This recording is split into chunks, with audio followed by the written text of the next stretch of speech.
నమో వెంకటేశాయ.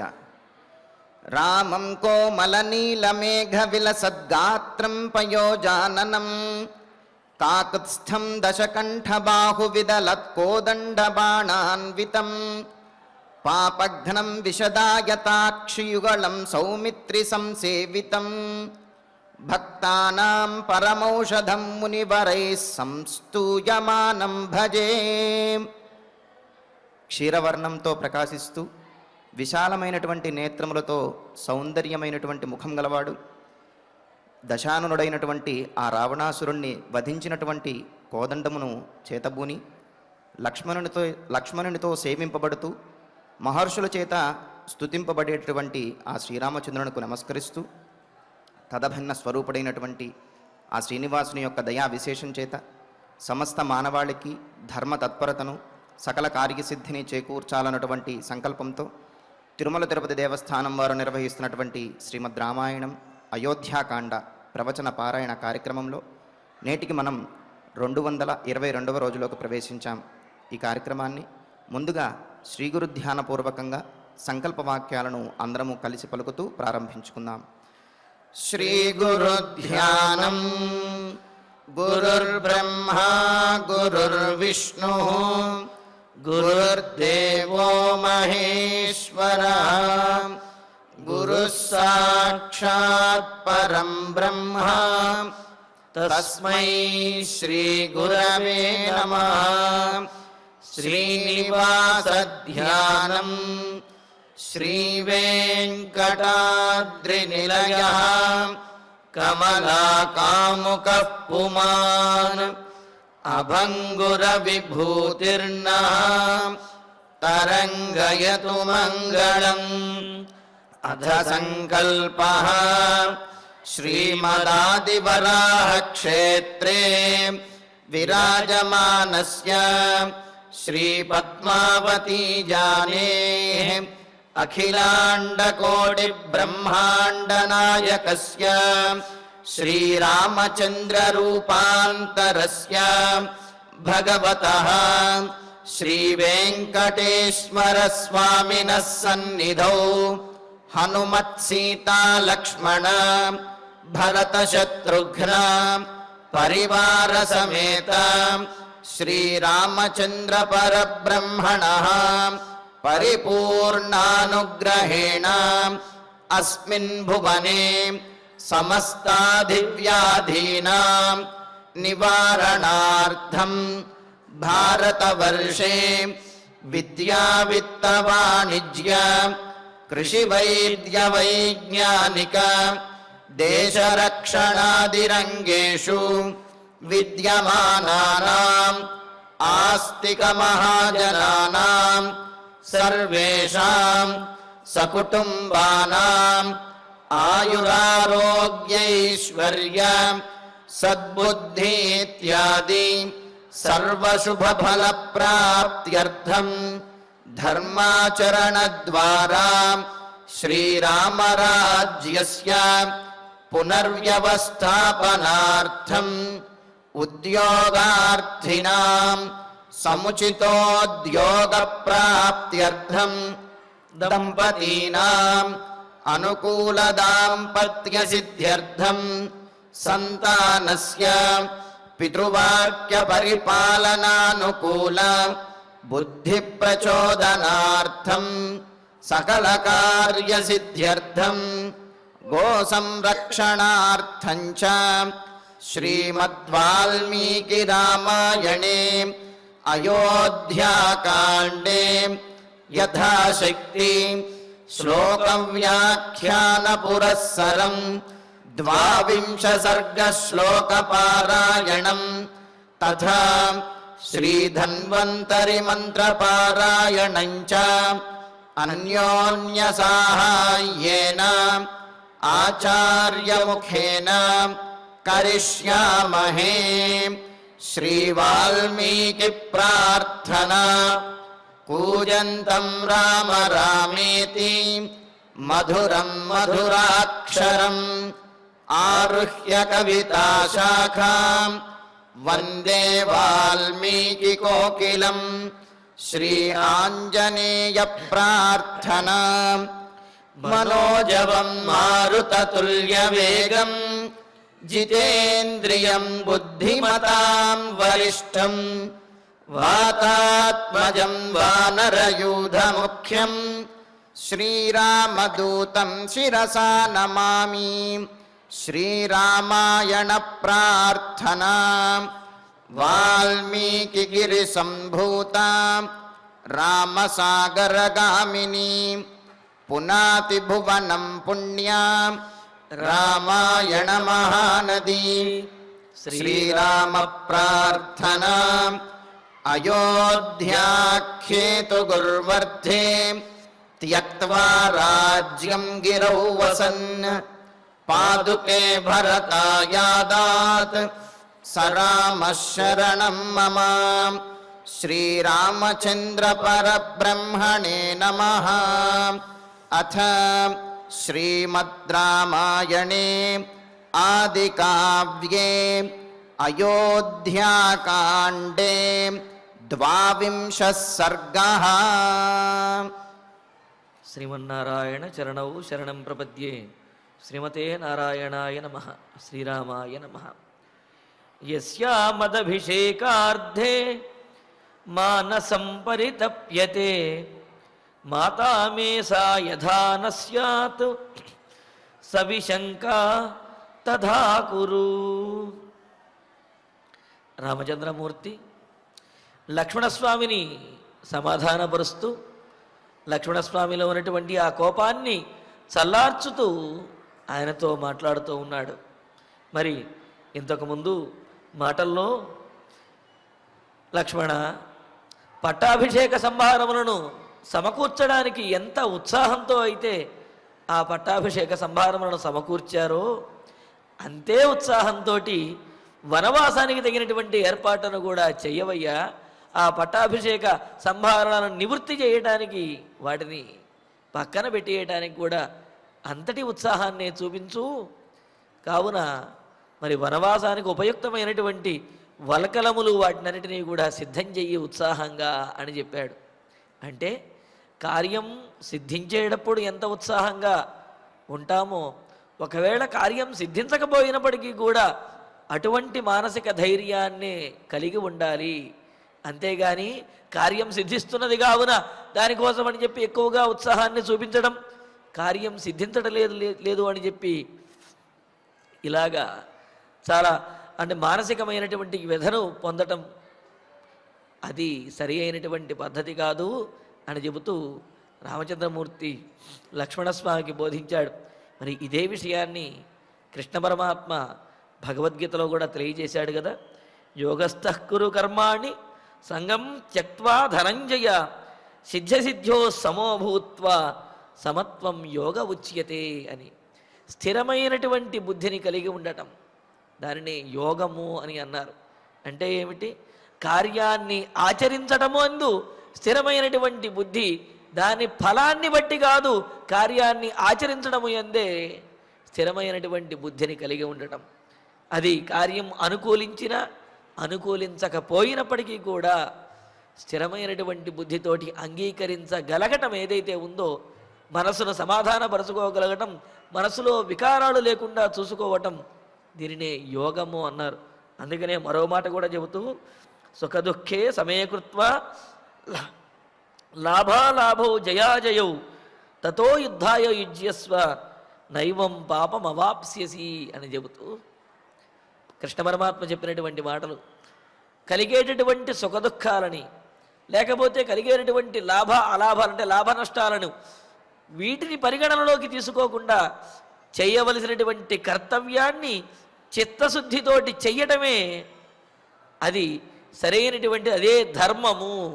ఆ ధర్మాన్ని ఆచరించేటప్పుడు మానసికంగా కుంగిపోవటం కానీ లేకపోతే పొంగిపోవటం కానీ ఇటువంటిది కూడదు అని చెప్పి కృష్ణ పరమాత్మ తెలియజేస్తూ, పైగా ఈ విధంగా చేసినటువంటి అంటే కేవలం ధర్మాన్ని అనుసరించి లాభాలాభములను అపేక్షించకుండా సుఖదుఖములను లెక్క చేయకుండా చేసినటువంటి క్రియ ఏదైతే ఉంటుందో, కార్యం ఏదైతే ఉంటుందో దానివల్ల పుణ్యమే ప్రాప్తిస్తుంది తప్ప పాపమునకు తావు అనేదే ఉండదు అని కూడా పరమాత్మ తెలియజేశాడు కదా.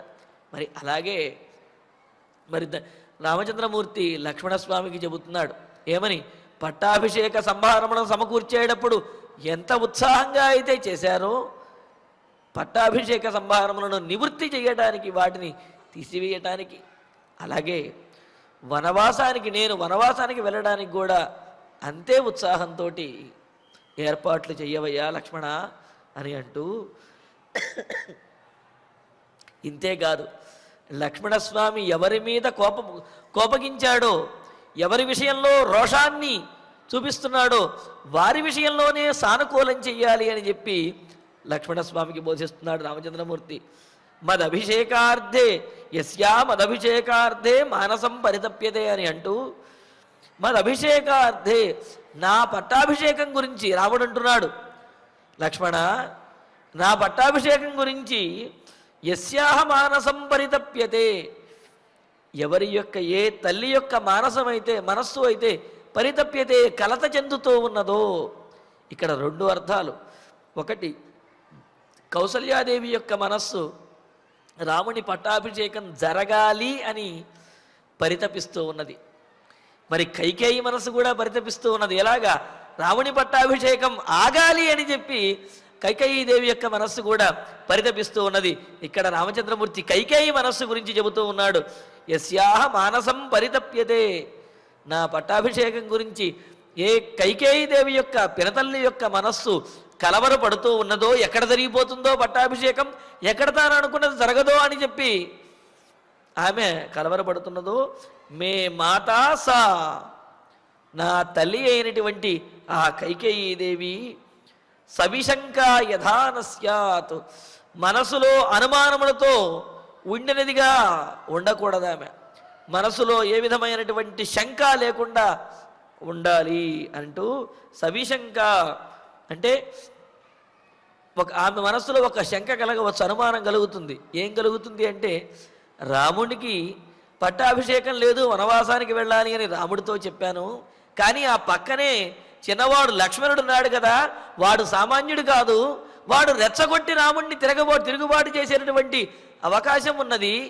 కావున లక్ష్మణస్వామి గనక రాముడిని రెచ్చగొట్టినట్టయితే, రాముడు తిరగబడినట్లయితే భరతునికి పట్టాభిషేకం జరిగే అవకాశమే ఉండదు, రాముడు వనవాసానికి వెళ్ళే అవకాశం ఉండదు అని కైకేయి మనస్సులో శంక అనేది అలాగే ఉంటుంది. ఎందుకు అంటే, నేను మాట ఇచ్చినప్పటికీ కూడా నీ వల్ల ఏదైనా విఘ్నం కలగవచ్చునేమో, భరత పట్టాభిషేకం జరగకపోవచ్చునేమో అనే శంక, అనుమానము కైకేయి యొక్క మనస్సులో ఉండవచ్చును. కావున అటువంటి శంక యథా నస్యాత్, ఎలాగైతే ఆ శంక పూర్తిగా సమసిపోతుందో, ఏ విధంగా అయితే అటువంటి శంక ఆమె మనస్సులో కలుగదో, తథా కురు, అలా చెయ్యవలసినటువంటి వాడివి నీవే అని చెప్పి రాముడు లక్ష్మణుడితోటే అంటున్నాడు. కైకేయి అంటేనే లక్ష్మణస్వామి కోపంతో ఊగిపోతూ ఉంటే, ఆ కైకేయి మనస్సులో బాధ లేకుండాను, ఆమెకు కనీసం అనుమానం రాకుండాను చేయవలసినటువంటి బాధ్యత నీదే లక్ష్మణ అని చెప్పి అంటున్నాడు రామచంద్రమూర్తి. అంటే ఏదో ఇప్పుడు నాకు అపకారం తలబెట్టింది అని చెప్పి నా తల్లి అయినటువంటి కైకేయిని నేను వదులుకోదలుచుకోలేదు. ఆమెకు ద్రోహం తలబెట్టడమో లేకపోతే ఆమెకు వ్యతిరేకం అవ్వటమో నా ఉద్దేశ్యము కాదు. పైగా ఆమె విధించినటువంటి ఈ వనవాసం అనేది తాత్కాలికమైనది. అంటే ఏమిటి, కొంతకాలం 14 సంవత్సరముల తర్వాత మరలా నేను వనవాసం చేయవలసినటువంటి అవసరం లేదు. కావున పితృవాక్య పరిపాలన అనే ఈ నియమము, ఈ తద్వారా వచ్చినటువంటి వనవాసము అనే కష్టం ఏదైతే ఉందో, ఈ కష్టము కొంతకాలం ఉండేది. ఇలా కొంతకాలం కష్టం కలిగించింది అని చెప్పి చిన్నప్పటి నుండి నన్ను చూచినటువంటి కైకేయి మాతను వదులుకోలేము, ఆమెకు వ్యతిరేకంగా నేను ఉండలేను, ఆమెకు బాధ కలిగించలేను అని చెప్పి అంటున్నాడు. ఇది మనం తెలుసుకోవలసినటువంటిది. అంటే మనకు ఏదో క్షణికమైనటువంటి బాధను కలిగించారనో, లేకపోతే ఆ సందర్భంలో కోపంతో ఏదో తిట్టారో అనో, మన ఆత్మీయులను, మన స్నేహితులను, మన తల్లిదండ్రులను, మన పెద్దవాళ్ళని వాళ్ళ విషయంలో వ్యతిరేకమైనటువంటి భావనను పొందటం అది వివేకవంతుల యొక్క లక్షణం కాదు. ఏదో ఆ క్షణికంగా ఆ కోపంలో కష్టం కలిగించిన లేకపోతే తిట్టినప్పటికీ కూడా అది అంతవరకే కానీ అదే శాశ్వతము అనుకుని అంతకు పూర్వం మనకు అనుకూలంగా చేసినటువంటి పనులన్నింటినీ మన మీద చూపించినటువంటి ప్రేమను అభిమానాన్ని వాటిని మర్చిపోతే, అంటే అంతకాలం చేసినటువంటి దాన్ని మర్చిపోయి కొంతకాలం కలిగించినటువంటి కష్టాన్ని గుర్తుపెట్టుకుంటే అది వివేకం అవ్వదు కదా. అందుకనే ఆ విషయాన్నే రామచంద్రమూర్తి తెలియజేస్తున్నాడు. నాకు కొంతకాలం కష్టం కలిగించింది అని చెప్పి, కొంతకాలం వనవాసాన్ని విధించింది అని చెప్పి నా తల్లి అయినటువంటి నా పినతల్లి అయిన కైకేయి విషయంలో నేను వ్యతిరేకమైనటువంటి భావనను కలిగి ఉండను. నీవు కూడా అటువంటి వ్యతిరేకమైన భావన పొందవద్దు. ఆమె మనస్సుకు బాధ కలగకుండా, ఆమె మనసులో ఎటువంటి శంక రాకుండా, అంటే భరతుని పట్టాభిషేకం జరుగుతుందో జరగదో, లక్ష్మణుడు రాముణ్ణి రెచ్చగొట్టి తిరుగుబాటు చేస్తాడేమో అనే ఇటువంటి అనుమానాలు ఆమె మనస్సులో ఏవైతే వస్తాయో ఆ అనుమానాలని నీవే తొలగించాలి.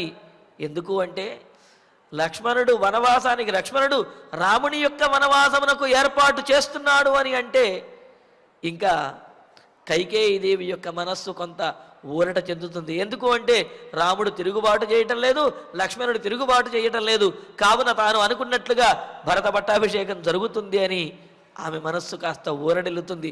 ఆమె మనస్సులో ఎటువంటి శంక అనుమానములు ఉండవు.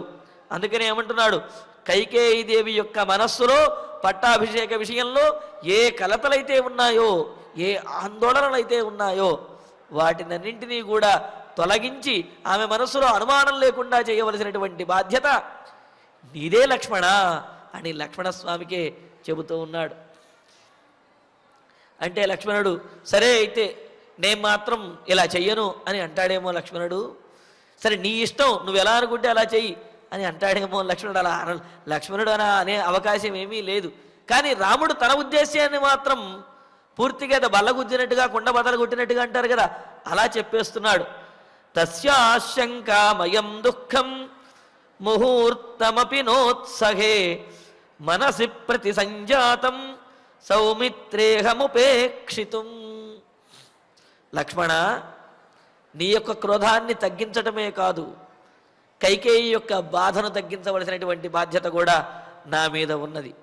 నీవు నీ కోపాన్ని తగ్గించుకోవటమే కాదు, ఆ కైకేయిలో కలిగినటువంటి అనుమానములు తీర్చవలసినటువంటి బాధ్యత కూడా నీ మీద ఉన్నది అని చెబుతూ ఆమెకు ఏమాత్రం బాధ కలిగినా నేను సహించలేను అని అంటూ సౌమిత్రే, సుమిత్రానందన లక్ష్మణ, తస్యాహ మనసి ప్రతిసంజాతం, ఆ కైకేయీదేవి యొక్క మన పినతల్లి అయిన కైకేయీదేవి యొక్క మనస్సులో కలిగే పుట్టేటటువంటి శంకామయం దుఃఖం, అనుమానంతో కూడినటువంటి ఆ దుఃఖం ఏదైతే ఉందో, బాధ ఏదైతే ఉందో అటువంటి బాధను ముహూర్తమపి ఉపేక్షితం, ఒక క్షణకాలమైనా సరే సరేలే ఆమెకు బాధ కలిగితే కలిగింది అని చెప్పి ఉపేక్షించడానికి, అలా వదిలేయడానికి అహం నోత్సహే, నేను ఏమాత్రము కూడా సహించలేను.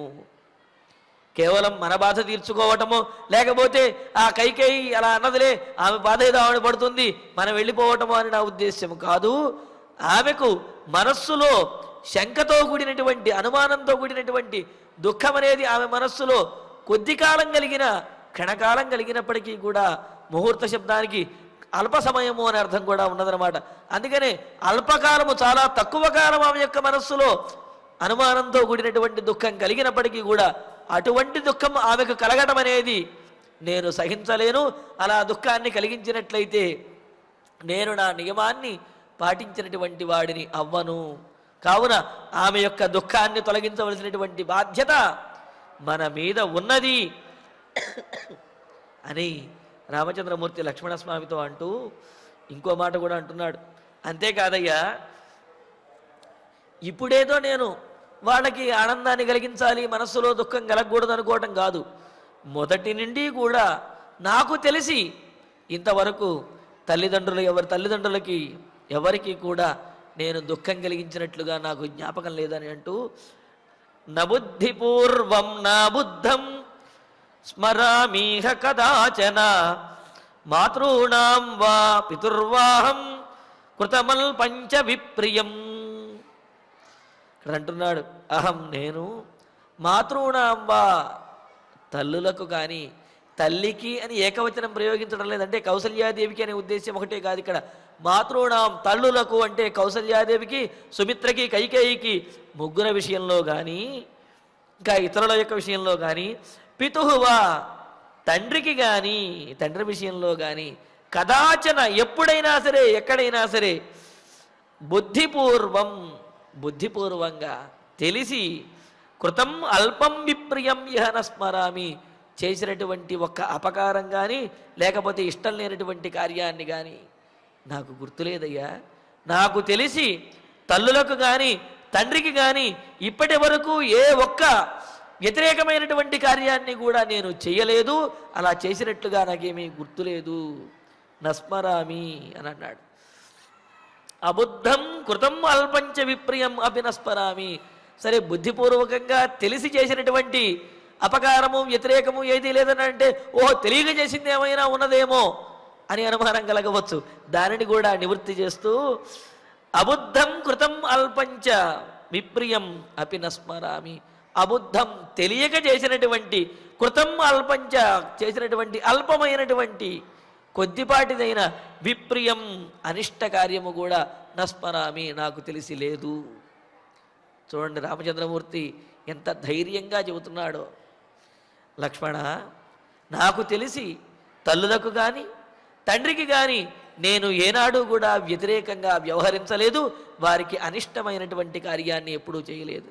తెలిసే కాదు తెలియక కూడా అంటే ఏమిటి, బుద్ధిపూర్వకంగానే కాదు, నాకు తెలియక కూడా అబుద్ధిపూర్వకంగా అంటే ఏమిటి, తెలియక కూడా నేను ఈ విధమైనటువంటి తప్పు ఎప్పుడు చెయ్యలేదు. అంటే తెలిసి తెలియక ఎలాగైనా సరే నేను తల్లిదండ్రులకు వ్యతిరేకంగా ఏ పని నేను చేయలేదు. అలా చేసినట్లుగానే ఇక్కడ లేదు అని చెప్పి రాముడు అంటున్నాడు. అంటే ఏమిటి, ఇంతకాలము ఇలా ఉండి ఒక్క రాజ్య విషయంలో మాత్రం నేను కనుక ఎదురు తిరిగినట్లయితే ఆ చిన్న చిన్న విషయాల్లో మాత్రం రామచంద్రమూర్తి అనుకూలంగా ఉన్నాడు, అసలు విషయం వచ్చేటప్పటికీ అసలు బుద్ధి బయటపడింది అని చెప్పి అందరూ అంటారు. కావున లక్ష్మణ, నా యొక్క బుద్ధి, నా యొక్క ఈ ధర్మం ఏదైతే ఉందో అది ఎప్పుడూ కూడా రుజుమార్గంలోనే ఉంటుంది. నా బుద్ధి ఎప్పుడూ ధర్మాన్ని తప్పదు.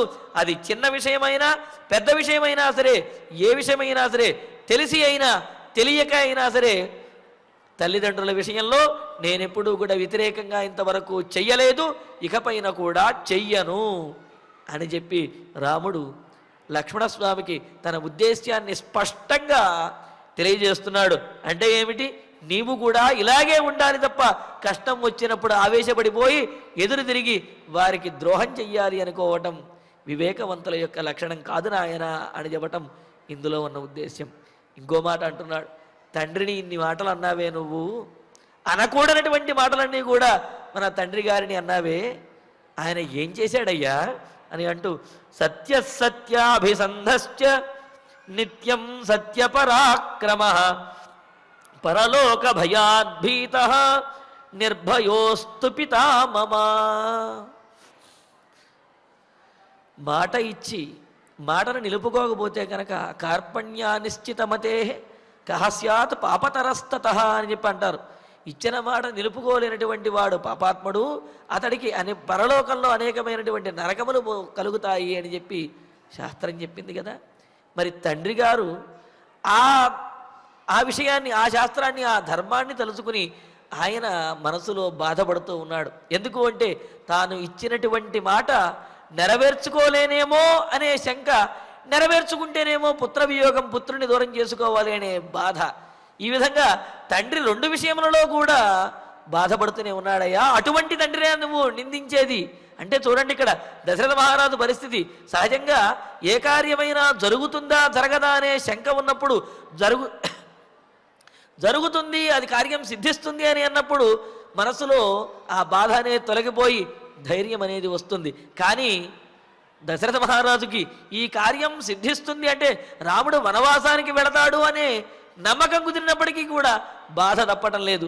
ఒకవేళ రాముడు వనవాసానికి వెళ్ళకపోతేనేమో తాను ఇచ్చినటువంటి మాట తప్పినటువంటి పాపం వస్తుంది, రాముడు వనవాసానికి వెళితేనేమో తన పుత్రుడికి దూరమైనటువంటి బాధ వస్తుంది.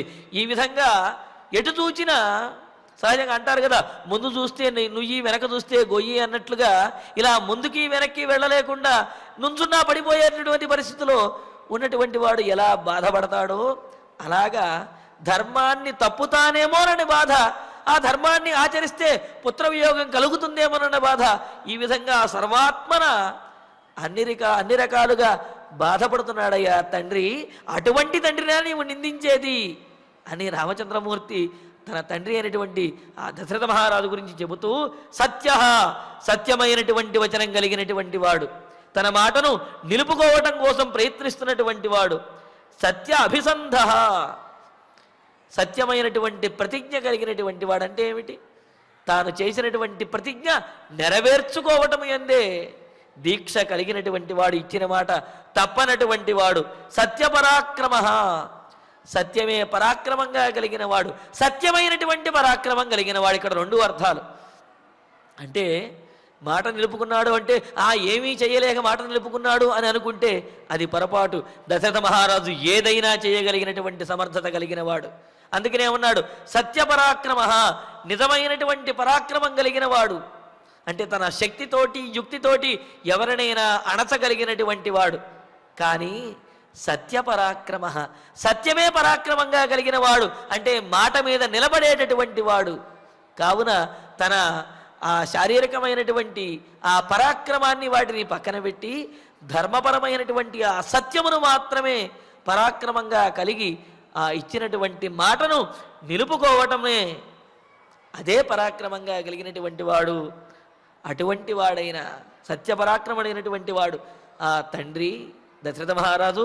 పరలోక భయాత్, పరలోక భయం అంటే ఏమిటి? ఇచ్చినటువంటి మాట కనుక తాను కైకేయికి ఇచ్చినటువంటి వరములను వ్యర్థం చేసినట్లయితే, ఆ వరములను ఇచ్చి నిలబెట్టుకోలేకపోయినట్లయితే తద్వారా వచ్చేటటువంటి పాపంతో నరకం ప్రాప్తిస్తుంది. తన వంశంలో ఉన్నటువంటి వారందరికీ కూడా చెడ్డ పేరు వస్తుంది. ఆ పితృదేవతలందరూ కూడా నిందిస్తారు అని పరలోకంలో అధోగతులు కలుగుతాయేమోనని భయపడుతున్నటువంటి భయపడినటువంటి వాడైన మమ పిత, మా నాన్నగారు దశరథ మహారాజు నిర్భయ అస్తు, ఎటువంటి భయము లేకుండా ఆయన పరలోకంలో సద్గతులే ఉత్తమగతులే కలుగుతాయి అని ధైర్యాన్ని పొందాలి. అలా ధైర్యాన్ని పొందాలి అంటే నేను వనవాసానికి బయలుదేరాలయ్యా, మరి అటువంటి తండ్రినా నీవు అనవసరంగా నిందిస్తూ ఉన్నది అని చెప్పి తండ్రిని కుమారుడైనటువంటి రామచంద్రమూర్తి ఎంత గొప్పగా అర్థం చేసుకున్నాడనేది దీని ద్వారా తెలుస్తుందన్నమాట. ఆయన అర్థం చేసుకున్నాడు. మరి ఒకంత కౌసల్యాదేవి చెప్పి చూసింది, లక్ష్మణస్వామి కొంత ఆవేశంగాను వ్యతిరేకంగాను చెప్పి చూశాడు.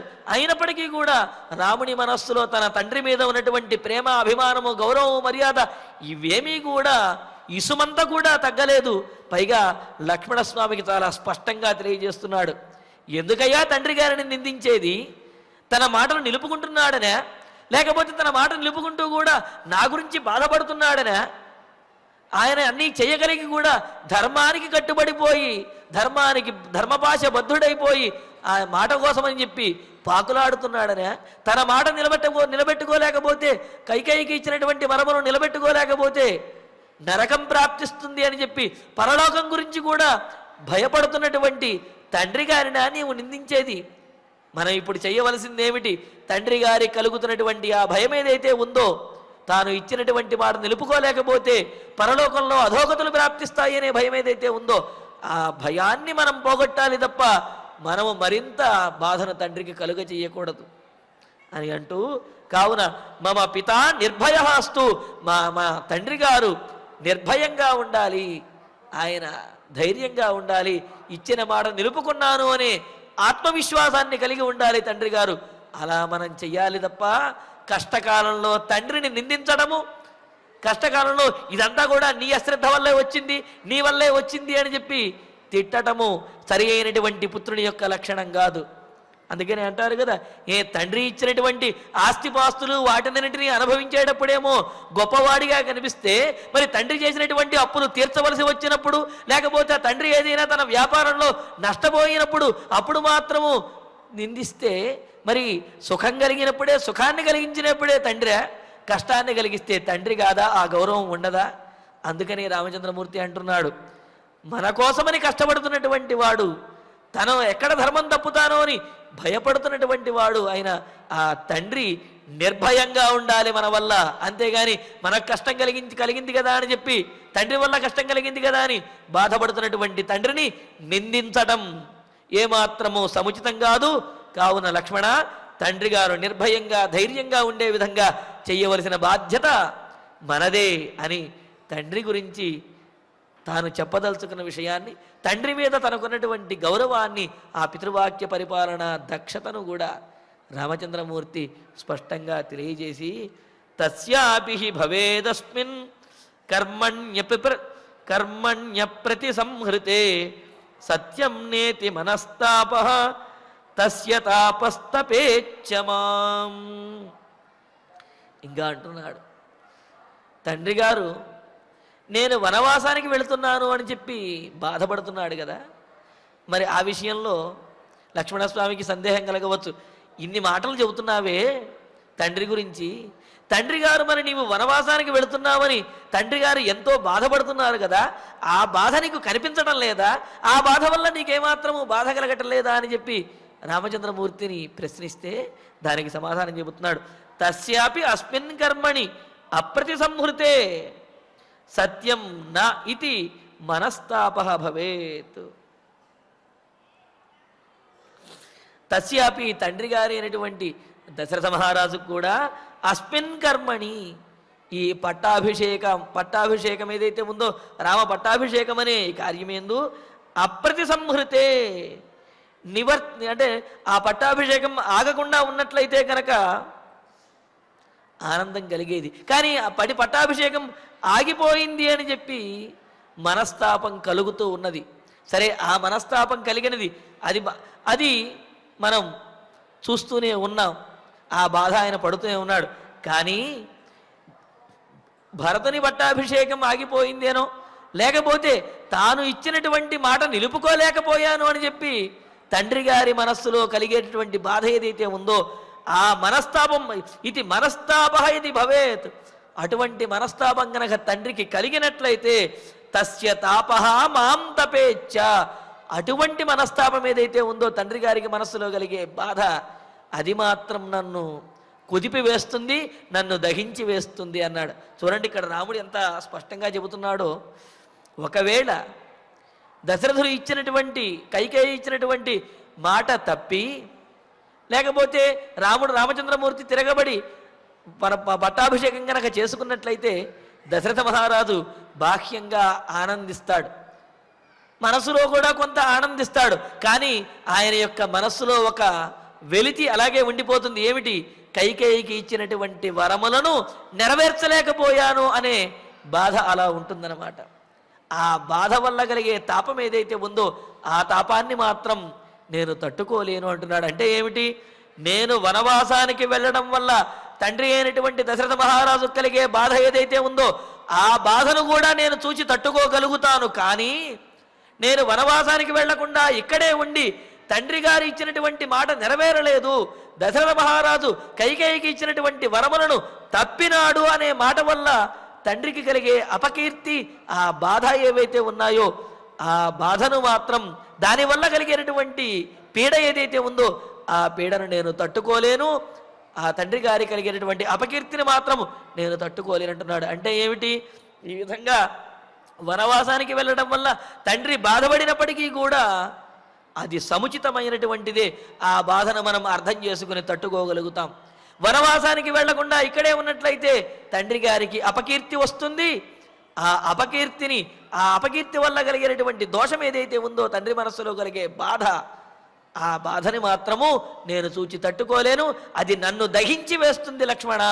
కావున ఇప్పుడు నేను వనవాసానికి వెళ్ళడం వల్ల తండ్రికి కలిగే బాధను నేను అర్థం చేసుకోగలను, కానీ కీర్తిని కలిగించేటటువంటి బాధను అంగీకరించాలి, అపకీర్తిని కలిగించేటటువంటి సుఖాన్ని మాత్రం ఎప్పుడూ అంగీకరించకూడదు అని చెప్పి రాముడు స్పష్టంగా తెలియజేస్తున్నాడు. అంటే దశరథుని యొక్క బాధ నాకు తెలుసు, అయినప్పటికీ కూడా తప్పదు, ధర్మాన్ని ఆచరించాలి.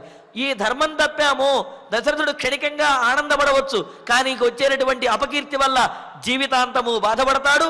ఆ బాధకు కారణమైనటువంటి మనము అంటే నేను అంటే రాముడు అంటున్నాడు, రాముడనేటువంటి నేను మాత్రం ఆ బాధను నన్ను దహించి వేస్తుంది, నేను తట్టుకోలేను. కావున వనవాసానికి వెళ్ళడమే సముచితము. దానివల్ల దశరథ మహారాజుకి బాధ కలిగితే కలగవచ్చు కాక దానిని మనం అర్థం చేసుకోవటమే అని అంటున్నాడు. ఇంకా అంటున్నాడు, అభిషేక విధానంతు తస్మాత్ సంహృత్య లక్ష్మణ అన్వగేవాహమిచ్ఛామి వనం గంతుమితః పునః. లక్ష్మణ, ఎందువలన అంటే తండ్రి గారికి బాధ కలిగినప్పటికీ కూడా నేను వనవాసానికి వెళ్ళడమే సముచితము. తండ్రి గారు ఏదో బాధపడతారని ఆగిపోయినట్లయితే ఆయనకు అపకీర్తి, అదేవిధంగా మాట తప్పడం వల్ల పాపము, అందరి చేత నిందా కలుగుతుంది. దానివల్ల వచ్చే బాధను మాత్రం నేను తట్టుకోలేను. అందువలన అభిషేక విధానంతు సంహృత్య, నా పట్టాభిషేకానికి సంబంధించినటువంటి ఈ సంభారములన్నీ కూడా సమకూర్చారు కదా. ఈ అభిషేకానికి సంబంధించినటువంటి ఈ విషయం ఏదైతే ఉందో, పట్టాభిషేక ఏర్పాట్లు ఏవైతే ఉన్నాయో వాటిని సంహృత్య, వాటిని నివారించేసి, వాటిని మాన్పింపజేసి, అన్వగేవా వెంటనే, అంటే ఇంకా ఎక్కువ ఆలస్యం చేసినట్లయితే పరిస్థితి అదుపు దాటవచ్చు. ఎవరి మనస్సులు ఎలా మారుతాయో చెప్పలేం, అంతే కదా.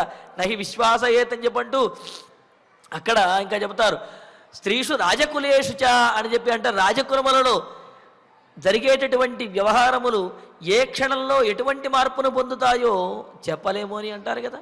కావున నేను తండ్రి గారి యొక్క మాట కోసం ఈ పట్టాభిషేకాన్ని విడిచిపెట్టి అన్వగేవ వెంటనే అహం ఇతః, ఈ అయోధ్యానగరం నుండి నేను పునః వనం గంతుమిచ్ఛామి, ఈ అయోధ్యానగరం నుండి వనానికి వెళ్ళడానికే నేను నిశ్చయించుకున్నాను. ఇక్కడ పునః అని అన్నాడు అంటే ఒకసారి కాదు 2 సార్లు నిశ్చయించుకున్నాను అని చెప్పి అంటే ఏమిటి, పూర్తిగా అదే విషయంలో ఉన్నాను అంతే తప్ప ఇందులో మార్పేమీ లేదు. ద్విర్బద్ధం సుబద్ధం భవతి అంటారు కదా, అంటే నొక్కి వక్కాణించడమని ఆ మాట చెబుతున్నాడు.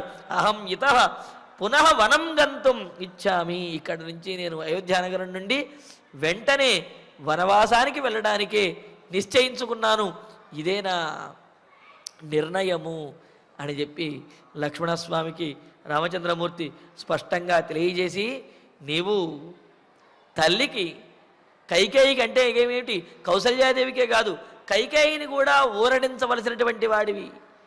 కైకేయికి మనస్సులో ఎటువంటి శంక లేకుండా భరతునికి పట్టాభిషేకం జరిగే విధంగా చూడవలసినటువంటి వాడివి. నా వనవాసానికి తగినటువంటి ఏర్పాట్లు చెయ్యవలసినటువంటి వాడివి నీవే అని చెప్పి లక్ష్మణుడికే బాధ్యత అప్పచెప్పాడు. ఎవరైతే ఈ విషయంలో ఎక్కువ బాధపడుతున్నాడో అటువంటి లక్ష్మణునికి ఆ కార్యములు చెయ్యమనే బాధ్యతను రామచంద్రమూర్తి చెబుతూ, మమ ప్రవ్రాజనాదద్య కృతకృత్యా నృపాత్మజ సుతం భరతమవ్యగ్రం అభిషేచయితా తతః. సరే, నేను కనుక వనవాసానికి వెళ్ళినట్లయితే కైకేయీదేవి చక్కగా భరతునికి పట్టాభిషేకాన్ని నిశంకంగా చేయగలుగుతుంది అని అంటూ, నృపాత్మజ కైకేయ రాజకుమార్తె అయినటువంటి ఆ కైకేయీదేవి అద్య మమ ప్రవ్రాజనాత్, ఈనాడు నేను వనవాసానికి వెళ్ళడం ద్వారా కృతకృత్య, ఆమె అనుకున్నటువంటి సంకల్పం నెరవేరినటువంటిది అవుతుంది, ఆమె తలబెట్టినటువంటి కార్యం సిద్ధించినట్లు అవుతుంది, ఆ కార్యం పూర్తయి ఆమె ఆనందిస్తుంది. కావున నేను వనవాసానికి వెళితేనే ఆమె మనస్సులో ఉన్నటువంటి శంకలన్నీ కూడా తీరతాయి, తన కుమారుడైనటువంటి భరతునికి పట్టాభిషేకం జరుగుతుంది అనే నమ్మకము అప్పుడే వస్తుంది, అప్పుడే కృతకృత్యురాలు అవుతుంది.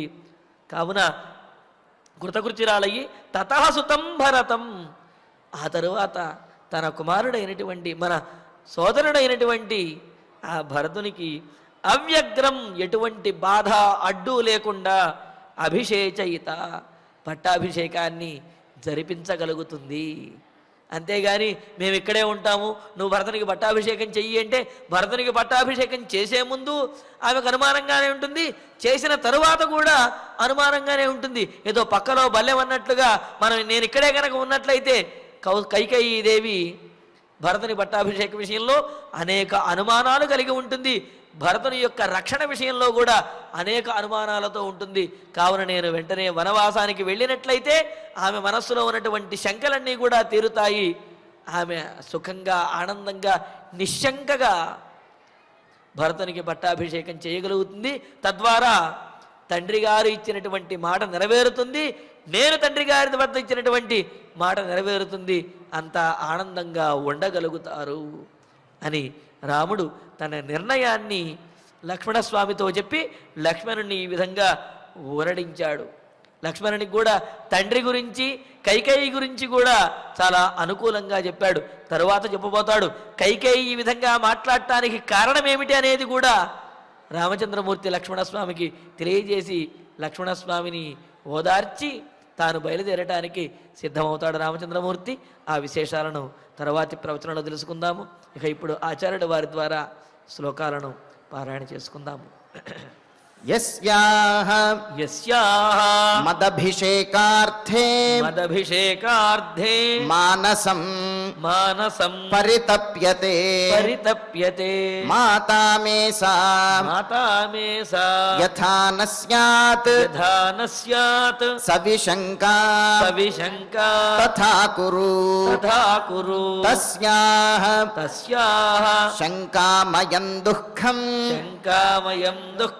ముహూర్తమపి నోత్సహే మనసి ప్రతిసంజాతం సౌమిత్రేహం ఉపేక్షితుం న బుద్ధిపూర్వం నా బుద్ధం స్మరామీహ కదాచన మాతॄణాం వా పితృర్వాహం కృతమల్పంచ విప్రియం సత్యః సత్యాభిసంధశ్చ నిత్యం సత్యపరాక్రమః పరలోకభయాత్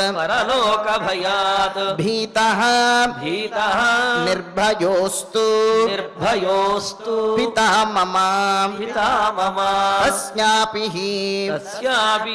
భవేదస్మిన్ కర్మణి అప్రతిసంహృతే సత్యం నేతి మనస్తాపః తస్య తాపః తపేచ్ఛమాం అభిషేకం విధానంతు అభిషేక విధానంతు తస్మాత్ సంహృత్య లక్ష్మణ అన్వగేవాహం ఇచ్ఛామి వనం గంతుం ఇతః పునః మమ ప్రవ్రాజనాత్ అద్య కృతకృత్యా నృపాత్మజా సుతం భరతమవ్యగ్రం అభిషేచయితా తతః ఇత్యార్షే శ్రీమద్ రామాయణే ఆదికావ్యే అయోధ్యాకాండే ద్వావింశే సర్గే సప్త శ్లోకాః ఫలశ్రుతి నుండి మంగళాంతం వరకు అందరము కలిసి పఠిద్దాం. ఫలశ్రుతి ఆయుష్యమారోగ్యకరం యశస్యం సౌభ్రాతృకం బుద్ధికరం సుఖం చ శ్రోతవ్యమేతన్నియమేన సద్భిః ఆఖ్యానమోజస్కరమృద్ధికామైః श्रीरामचंद्र परब्रह्मणे नमः। अथ धन्वन्तरि ध्यानम् अच्युतानंत गोविंद विष्णो नारायणामृत। रोगान् मे नाशयाशेषान् आशु धन्वन्तरे हरे। आरोग्यं दीर्घमायुष्यं बलं तेजोधियं श्रियं स्वभक्तेभ्योऽनुगृह्णन्तं वन्दे धन्वन्तरिं हरिं। धन्वन्तरेरिमं श्लोकं भक्त्या नित्यं पठन्ति ये अनारोग्यं न तेषां स्यात् सुखं जीवन्ति ते चिरम्। ॐ नमो भगवते वासुदेवाय। धन्वन्तरये अमृतकलशहस्ताय वज्रजलौकहस्ताय सर्वामय विनाशनाय त्रैलोक्यनाथाय महाविष्णवे स्वाहा। ॐ वासुदेवाय विद्महे सुधाहस्ताय धीमहि तन्नो धन्वन्तरि प्रचोदयात्। अथ नवग्रह प्रार्थना। आरोग्यं पद्मबन्धुर्वितरतु नितरां सम्पदं शीतरश्मिः। भूलाभं भूमिपुत्रः सकलगुणयुतां वाग्विभूतिं च सौम्यः। सौभाग्यं देवमन्त्रीं रिपुभयशमनं भार्गवः। शौर्यमार्किः दीर्घायुः सैंहिकेयः। विपुलतरयशः केतुः आचन्द्रतारम्। अरिष्टानि प्रणश्यन्तु दुरितानि भयानि च। शान्तिरस्तु शुभं मेस्तु ग्रहाः कुर्वन्तु मङ्गलम्। अथ क्षमा प्रार्थना। यदक्षरपदभ्रष्टं मात्राहीनं च यद्भवेत् तत्सर्वं क्षम्यतां देव। नारायण नमोऽस्तु ते। अथ भगवत्समर्पणम्। कायेन वाचा मनसेन्द्रियैर्वा बुद्ध्यात्मना वा प्रकृते स्वभावात् करोमि यद्यत् सकलं परस्मै नारायणायेति समर्पयामि। अथ मङ्गलम् श्रियः कान्ताय कल्याणनिधये निधयेर्धिनाम्। श्रीवेङ्कटनिवासाय श्रीनिवासाय मङ्गलम्। Sun Life multi specialty hospital ప్రజలకు నిరంతర వైద్య సేవలు అందిస్తున్న hospital. Diabetology, stem cell physician లో ఇండియాలోనే మొదటి డాక్టర్ గా పేరుగాంచిన డాక్టర్ విజయ్ భాస్కర్ గారు అత్యాధునిక విజ్ఞాన పరిజ్ఞానంతో అంతర్జాతీయ ప్రమాణాలతో సామాన్యులకు సైతం అందుబాటులోకి తెచ్చారు Sun Life multi specialty hospital ను. అనుభవజ్ఞులైన వైద్యులతో అన్ని రకాల వైద్య సేవలు, ఆపరేషన్స్, సర్జికల్ ఎమర్జెన్సీలు, ప్లాస్టిక్ సర్జరీలు, చికిత్స అందించనున్నారు. 24 గంటలు అందుబాటులో ఫార్మసీ మరియు అంబులెన్స్ సౌకర్యం కలదు. సంప్రదించండి Sun Life multi specialty hospital, Dammaiguda. Contact number 8121678234 9700971100.